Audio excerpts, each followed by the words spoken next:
Ce soir, on va continuer un peu de... Rappelez-vous du dernier jeûne et prière, on a vu quelques autels.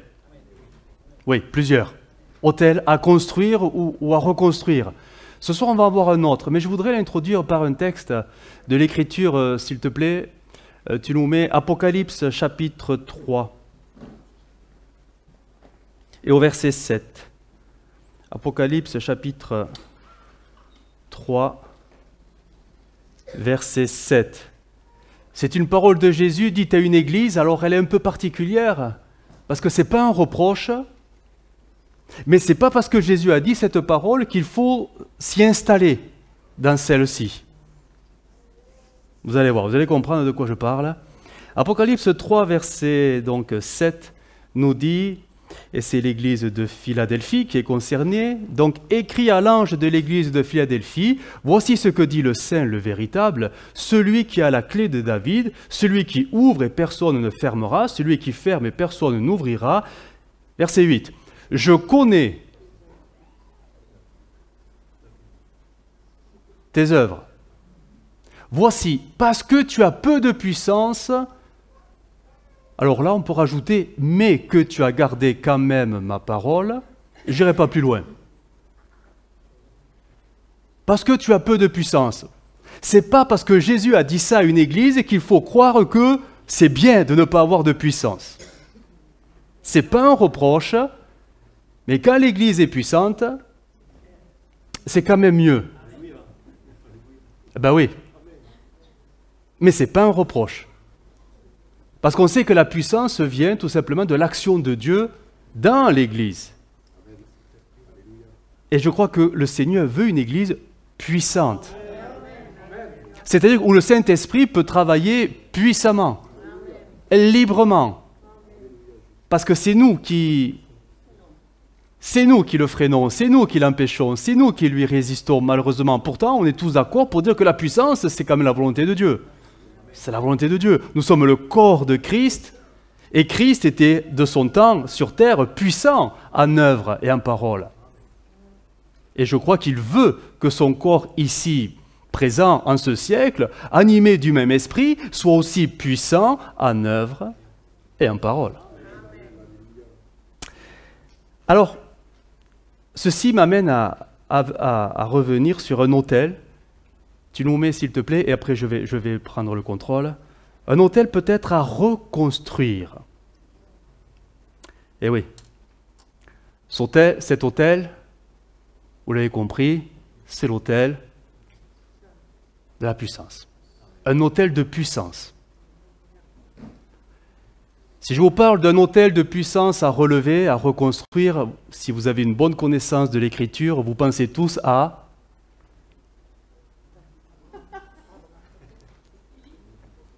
Qui a dit Élie? Ah, ça équilibre le côté, ça, oh là là. Bon, Élie, le prophète. Alors, on va y aller.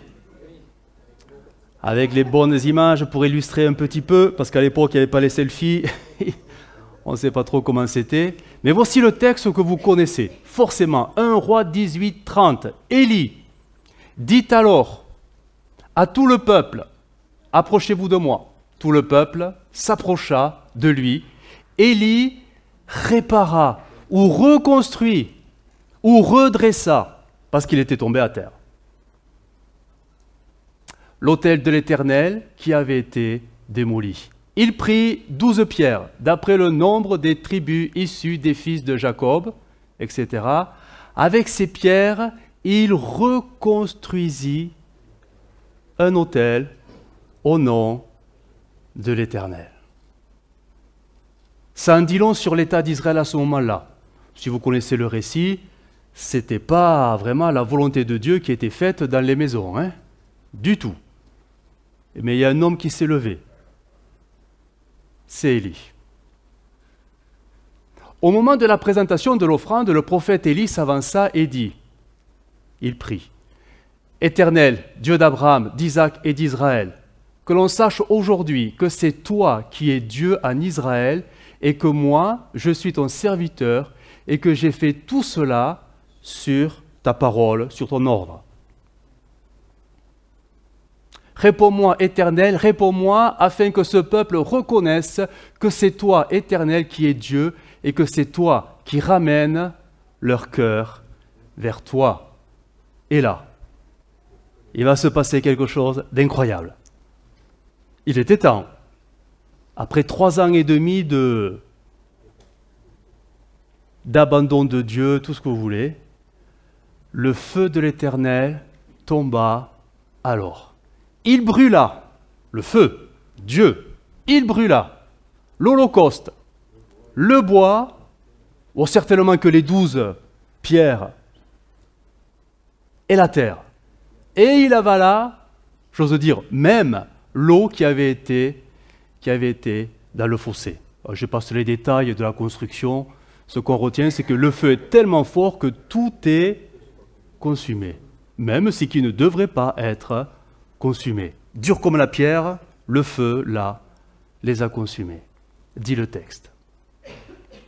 Quand ils virent cela, le peuple, tous les membres du peuple tombèrent le visage contre terre et dirent « C'est l'Éternel qui est Dieu, c'est l'Éternel qui est Dieu. » Après 3 ans et demi, où ils sont tournés vers des idoles, où ils ont fait du tout et n'importe quoi, démonstration de puissance, et ça a remis les pendules à l'heure.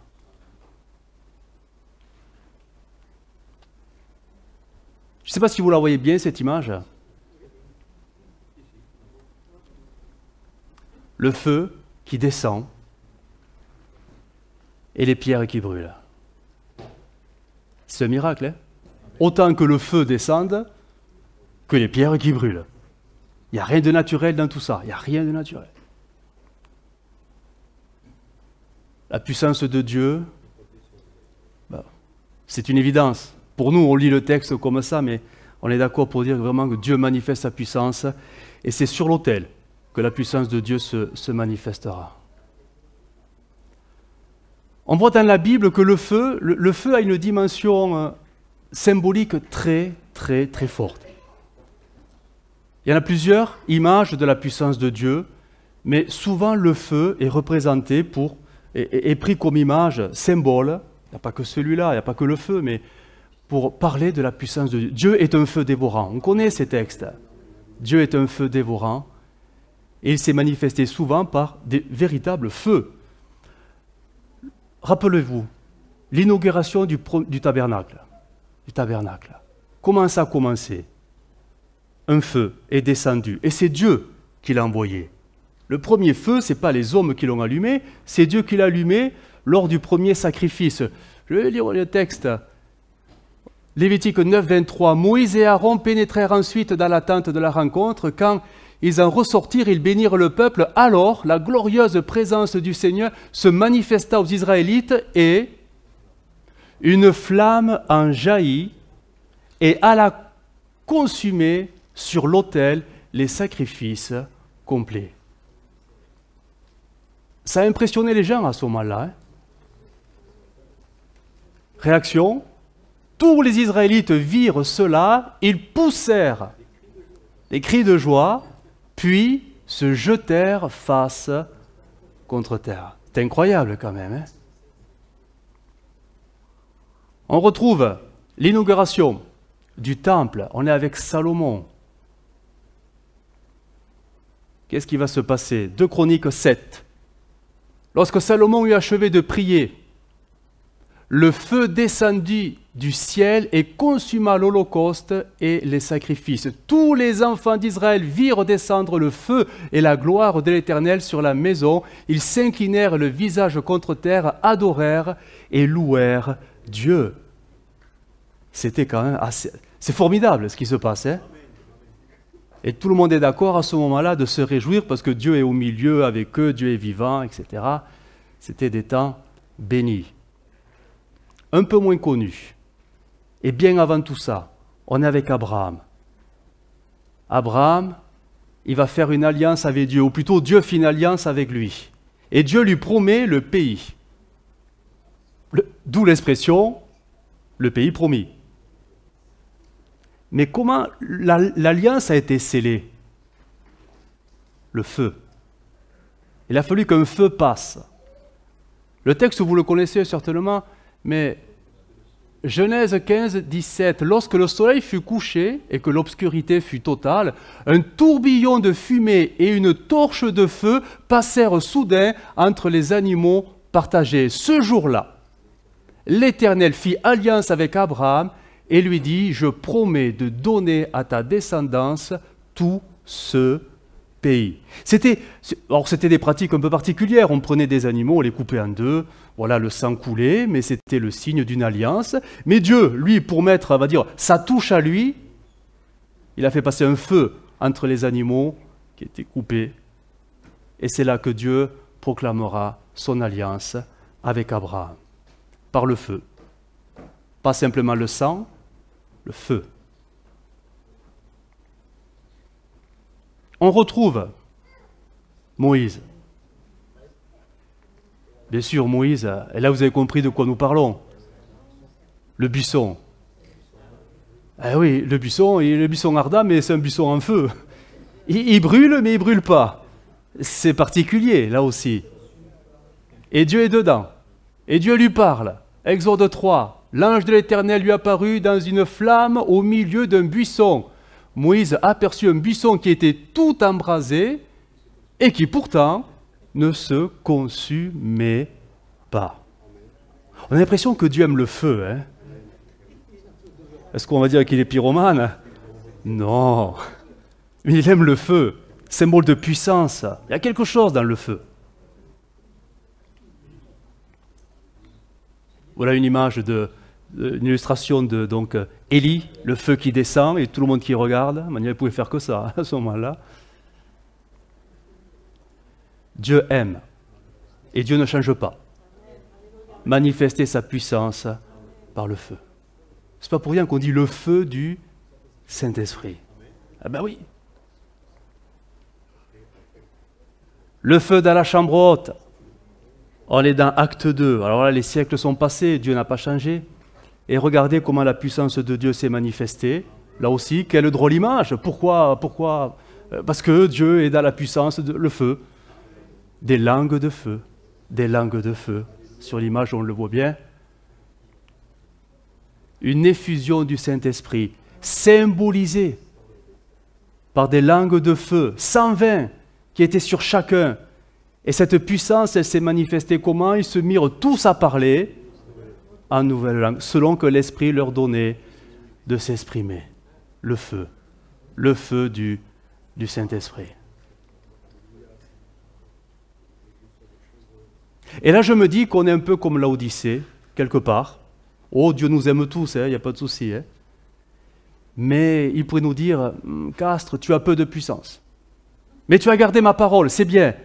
Mais tu as quand même peu de puissance. Et là, je crois que Élie devient pour nous un modèle de quelque chose à faire, peut-être à refaire, collectivement, ou individuellement, ou en famille, en couple. La puissance a plusieurs dimensions. Mais je pense qu'on a vraiment besoin de reconstruire un hôtel de puissance. Je ne dis pas qu'on n'a pas le Saint-Esprit. Je ne parle pas de ça. Le Saint-Esprit donne autant l'amour, le fruit de l'Esprit, c'est l'amour. On est d'accord. La bonté, la patience, etc. Mais le Saint-Esprit donne aussi la puissance. Ne dit-on pas dans Acte 2 que vous recevrez une puissance? Le Saint-Esprit survenant sur vous, et vous serez. Alors, témoin, et de suite, bon, on croit que témoignage. Mais en fait, c'est beaucoup plus grand que ça. En fait, vous serez mes serviteurs. Vous serez mes serviteurs. Alors, peut-être dans le témoignage, mais il n'y a pas que ça. Mais dans tout ce qu'on doit faire, ou plutôt dans le service que nous devons amener à Dieu, il doit avoir la puissance. Bien sûr l'amour, mais la puissance. Jésus, il aimait, il était puissant. Nous avons besoin de reconstruire l'autel de l'Éternel. Si vous êtes d'accord avec ça, ça veut dire qu'on reconnaît, et c'est peut-être pas évident de le reconnaître, qu'on a quand même une certaine forme d'impuissance.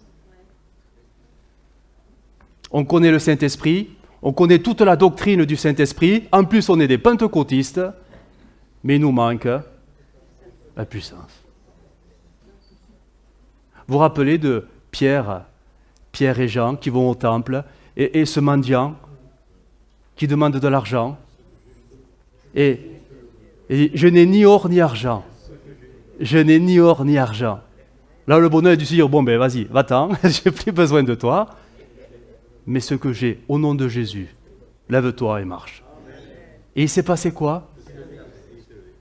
Un miracle. Ça s'appelle un miracle, hein? Un miracle. Et ça vient de qui? Ça vient de quoi? Du Saint-Esprit.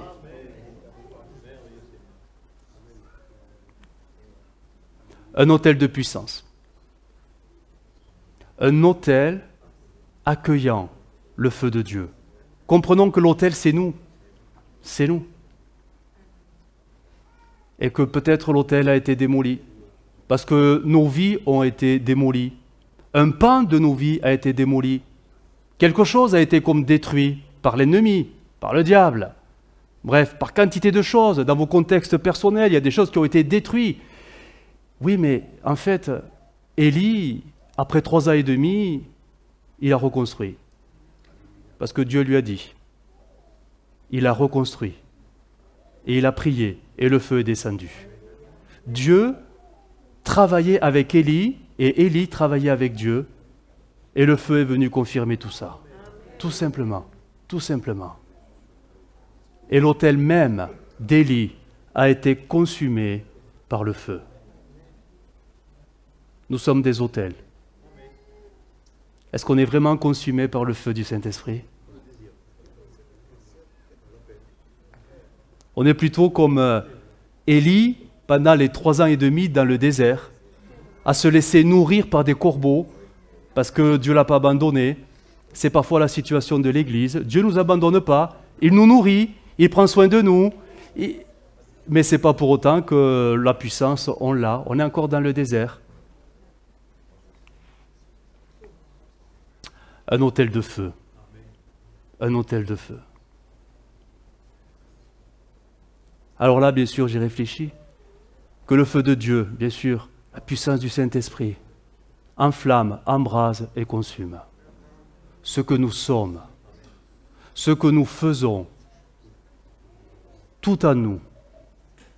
Alors, je vais faire défiler quelques aspects des choses que nous sommes, qui, je le crois, a vraiment besoin d'être consumé par Dieu. Pas consumé parce que c'est mauvais, mais consumé pour que la puissance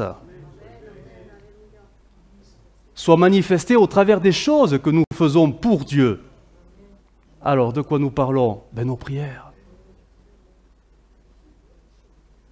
Ne prenez pas mal ce que je vais dire, mais des prières plates. Franchement, ça n'encourage pas. Ça n'encourage pas les autres à dire « Amen ». Et ça ne donne pas envie de prier après coup. Et parfois on a des prières, mais elles sont d'une... Excusez-moi, hein, il manque quoi? Elles sont très justes, les prières. Elles sont très bibliques, elles sont très doctrinales, Dieu les reçoit parce que ça touche son cœur. Mais je parle de cette prière qui enflamme l'Église. Cette prière qui va donner envie de prier vous aussi. Cette prière qui va stimuler, cette prière qui va percuter. Et ça ne vient pas de nous. Ça vient de l'Esprit de Dieu en nous, qui fait que nos prières, c'est des flammes de feu, quoi.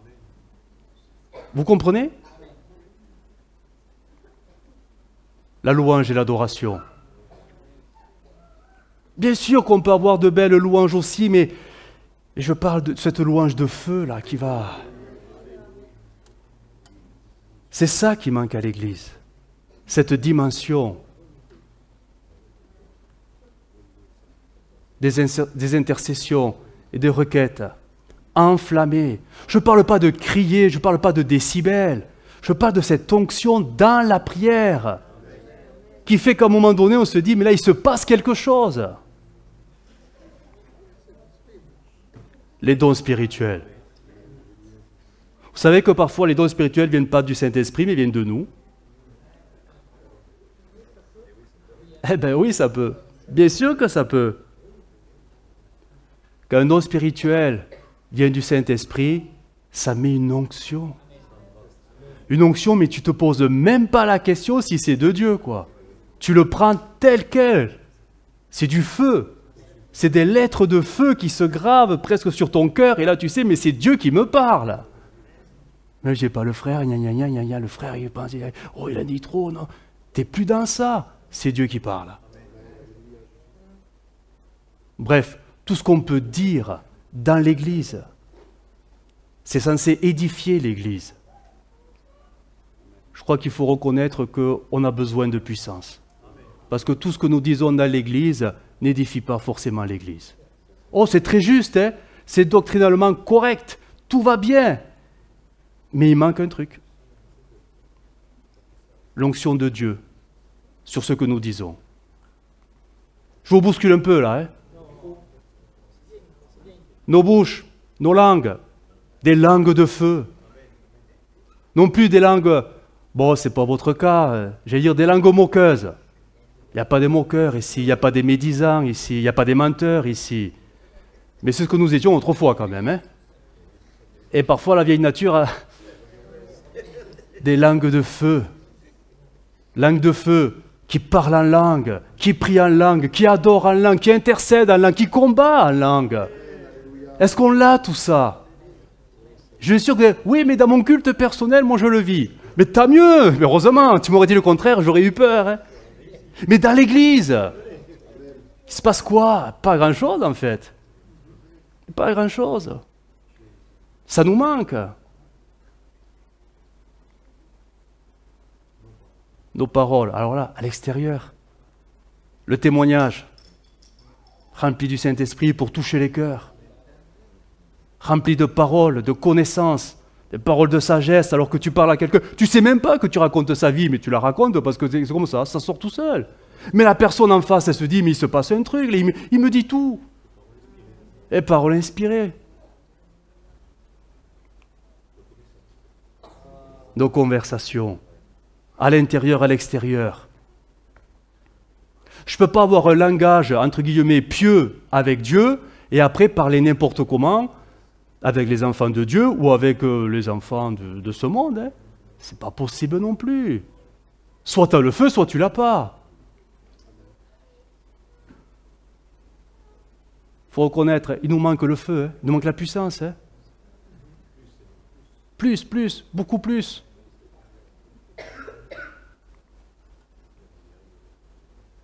Ah, nos désirs, nos aspirations, sont-ils vraiment le reflet de ce feu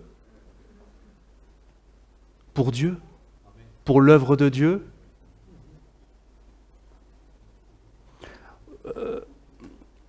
On le dit depuis quelque temps, c'est vrai qu'on sent un dynamisme dans la louange, et tant mieux, on sent un dynamisme, quelque chose qui se répand, tant mieux, mais moi ce qui me fait drôle, et je vous l'ai dit, je le redis, c'est le vendredi quand nous basculons de l'adoration à la louange à l'intercession. Alors il n'y a plus de feu là, hein. C'est comme si on avait pris un seau d'eau sur la tête.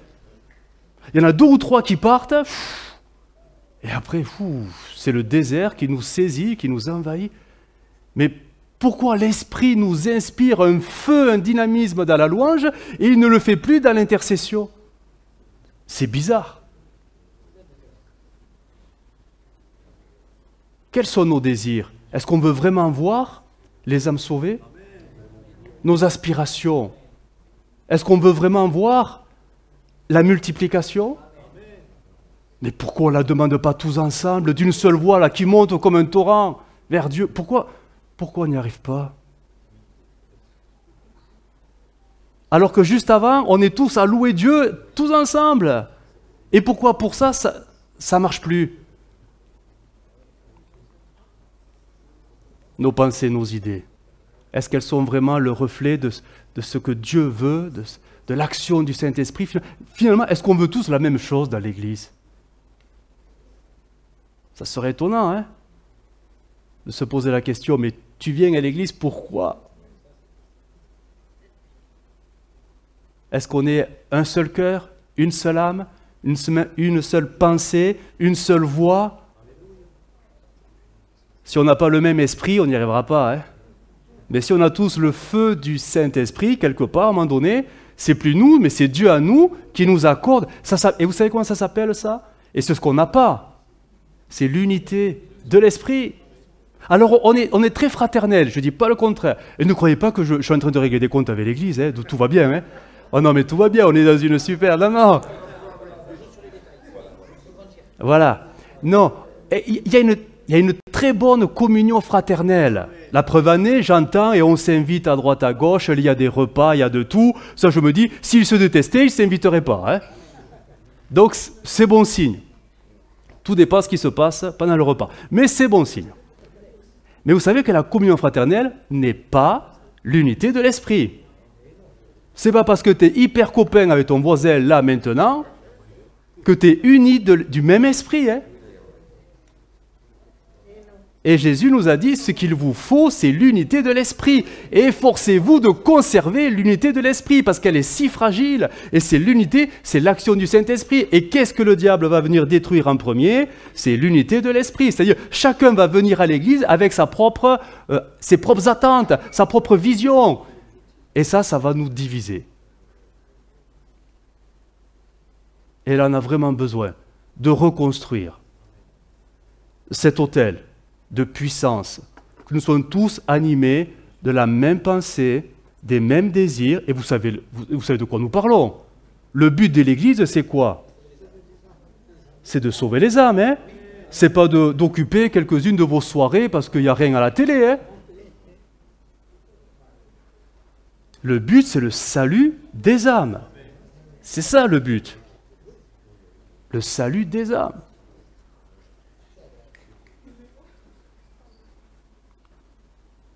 Notre volonté.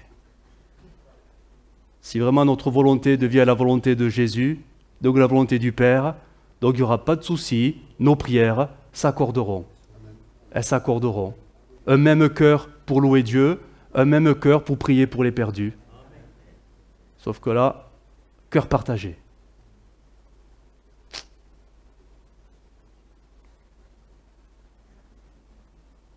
Nos yeux, notre vision. Ça me fait penser à Jésus, quand il s'est manifesté à Jean, dans l'Apocalypse, il a vu Jésus, il a toute une description particulière, et il avait dans les yeux, Jésus, des flammes. Waouh! Que nous ayons des flammes. Tout notre cœur enflammé, tout notre cœur enflammé, tout notre être, tout entier.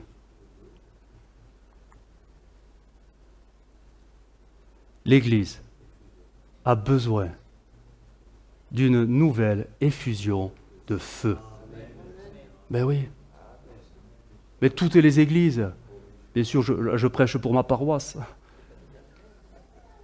mais on a vraiment besoin d'une nouvelle effusion de feu. On est visité, je ne dis pas le contraire, on est visité, mais il faudrait que ça tombe, mais ça tombe, que ce soit le mardi, que ce soit le vendredi, que ce soit pendant les jeûnes et prières, que ce soit le culte, qu'il y ait quelque chose qui nous saisisse sans cesse, sans cesse, sans cesse. Mais ça, et là je parle des réunions publiques, mais chez vous, dans votre culte personnel, vous avez un culte personnel? Je vais poser une question, vous allez voir, vous allez voir. Qui n'en a pas? Vous êtes parfait.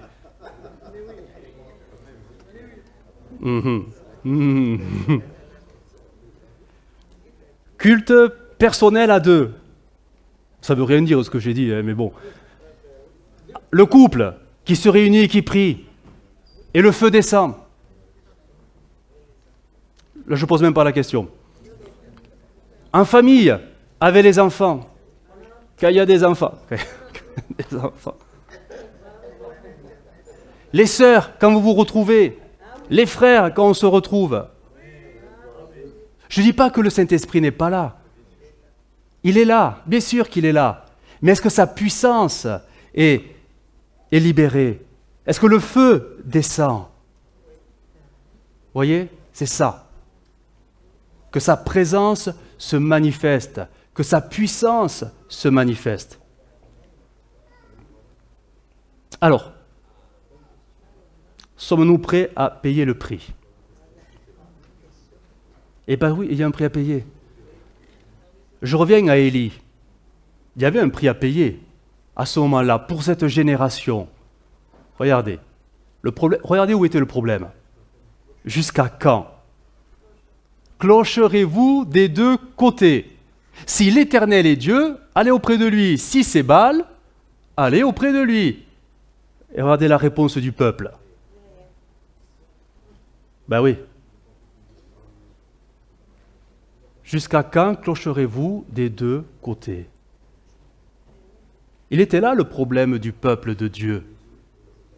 Ils n'avaient pas rejeté Dieu, mais il y avait Dieu et Baal. Et voilà, et ça, tantôt l'un, tantôt l'autre. Alors bien sûr, Dieu merci, personne n'ira se prosterner devant Baal. Mais vous enlevez Baal et vous mettez l'esprit du monde et l'esprit de Dieu, et là vous allez voir que on peut avoir des danseurs au milieu de nous, hein?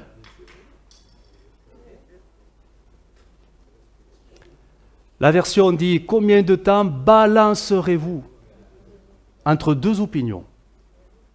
Les choses du monde, quand ça me va bien, quand ça m'arrange, quand ça va dans mon sens, et les choses de Dieu. Ben de temps en temps, parce qu'il faut bien que Dieu me bénisse aussi quand même. Hein? Ça balance. Ça, c'est l'Église aujourd'hui, c'est pareil. Hein? C'est pareil. Notre version, jusqu'à quand est-ce que vous allez danser, tantôt pour l'un, tantôt pour l'autre?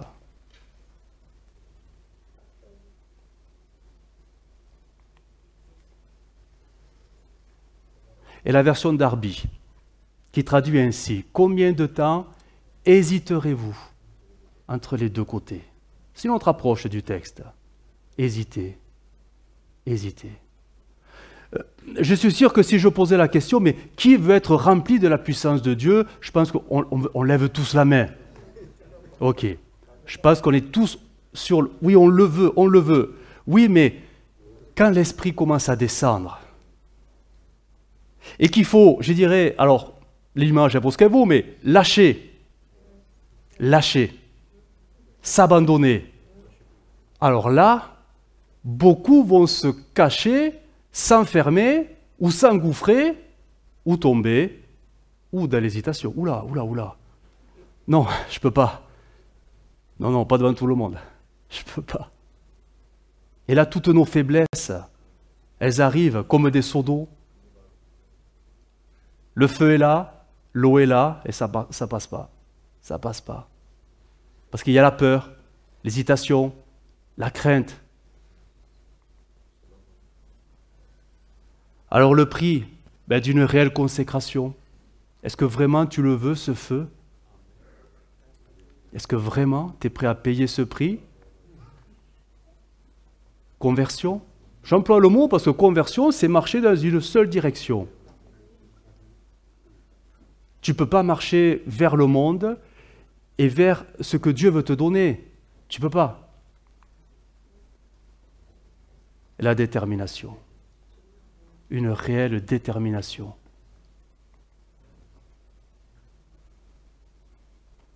Ce texte, vous le connaissez, je l'ai un peu modifié pour la démonstration de ce soir. Si quelqu'un d'entre vous manque de feu, ouais, bien sûr, mais qu'il le demande à Dieu, qui donne à tous simplement et sans reproche, et il lui sera donné. Mais le prix à payer, qui le demande avec foi, sans douter. Car celui qui doute est semblable au flot de la mer, agité par le vent et poussé de côté et de l'autre. Jusqu'à quand clocherez-vous d'un côté et de l'autre? C'est la même idée. Qu'un tel homme ne s'imagine pas qu'il recevra quelque chose du Seigneur, malgré ses demandes. Hein? C'est un homme irrésolu, inconstant, dans toutes ses voies. Voilà pourquoi le prix à payer, la détermination. Le prix à payer, la conversion. Je choisis ce chemin et je m'en donne les moyens. Je veux la puissance de Dieu. Ça s'appelle une consécration.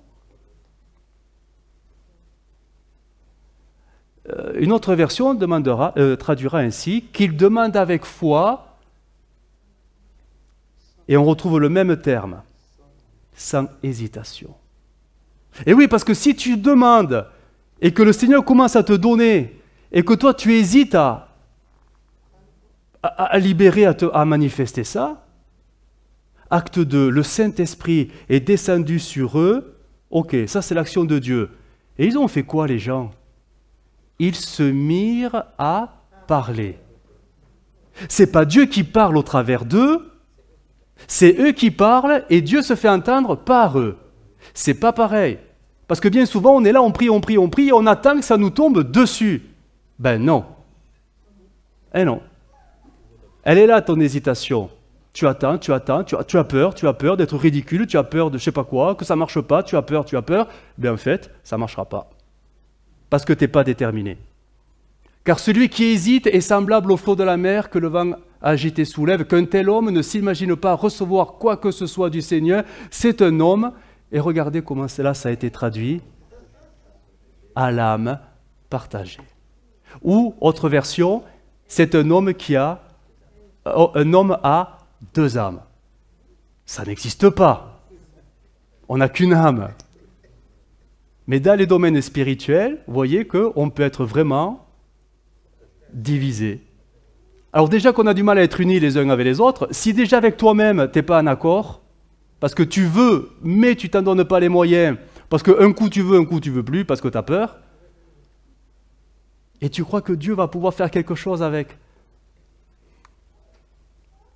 C'est pas pour rien qu'on dit que les promesses, on les reçoit par la foi. Je ne sais pas si on comprend le mot foi. On ne parle pas de croire simplement, mais parce que tu y crois, tu la prends et tu la vis. Et c'est ça qui nous manque. Et on revient sur 1 Roi 18. Combien de temps hésiterez-vous entre les deux côtés? C'est la derby. Si quelqu'un hésite, qu'il ne s'imagine pas qu'il recevra quelque chose de la part de Dieu. L'hésitation, c'est contraire à la foi. La foi, c'est la détermination. La foi, c'est la volonté. La foi, c'est de rien lâcher. La foi, c'est un combat. Alors, Dieu attend après nous. Je parle de l'Église. Après, peut-être que chacun, c'est un écho différent aussi. Mais Dieu attend après nous pour faire tomber son feu. Eh oui, c'est nous les autels. Hein? C'est nous les autels. Dieu attend notre détermination.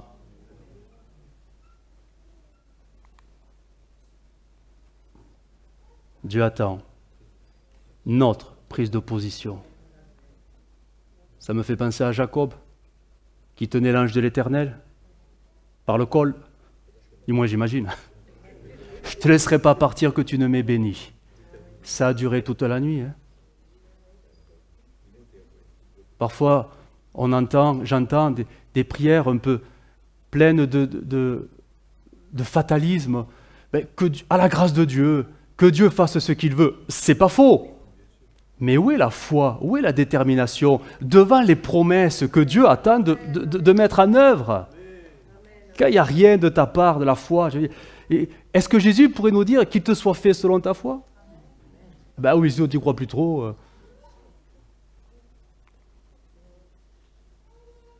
Dieu attend notre résolution. Dieu attend notre foi en la promesse. Parce que tout ce que je vous dis là, ce n'est pas une vue de l'esprit. C'est Dieu qui veut le faire au milieu de nous parce que Dieu a dit qu'il voulait le faire avec nous. Et bien sûr, nous parlons de quoi? Bien sûr qu'on la connaît, la promesse. Acte 2, les derniers jours, c'est aujourd'hui. La fin des temps. On a vu la différence entre la fin des temps et la fin du monde. La fin des temps. Bon, dernier jour, dit Dieu, je répandrai de mon esprit sur toute chair. On aurait pu mettre ton prénom, c'était pareil. Hein? Vos fils et vos filles prophétiseront, vos jeunes gens auront des visions et vos vieillards auront des songes. Oui, sur mes serviteurs et sur mes servantes. Dans ces jours-là, je répandrai de mon esprit et ils prophétiseront. Je ferai paraître des prodiges en haut dans le ciel et des miracles en bas sur la terre. Ça nous concerne un peu. Alors si nous sommes vraiment ses serviteurs et ses servantes, à un moment donné, nous faut la puissance du Saint-Esprit. Parce qu'il est dit que c'est ça qui va les qualifier. Et qu'avec eux, le Saint-Esprit fera les miracles. Ce n'est pas nous qui allons les faire, c'est le Saint-Esprit à nous qui les fera. Donc ça, c'est le programme de Dieu depuis que l'Église est sur terre.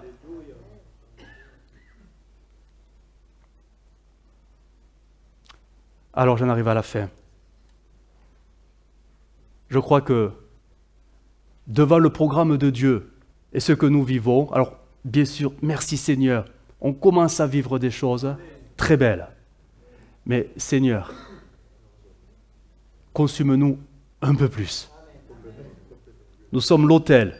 Nous sommes en train, laborieusement, en train d'être rassemblés les uns sur les autres. Je dis laborieusement parce que j'entends encore vous savez, c'est des petites phrases, j'aimerais même pas les entendre. Et je les entends encore. Et je suis... Seigneur, tu es en train de nous rassembler les uns avec les autres.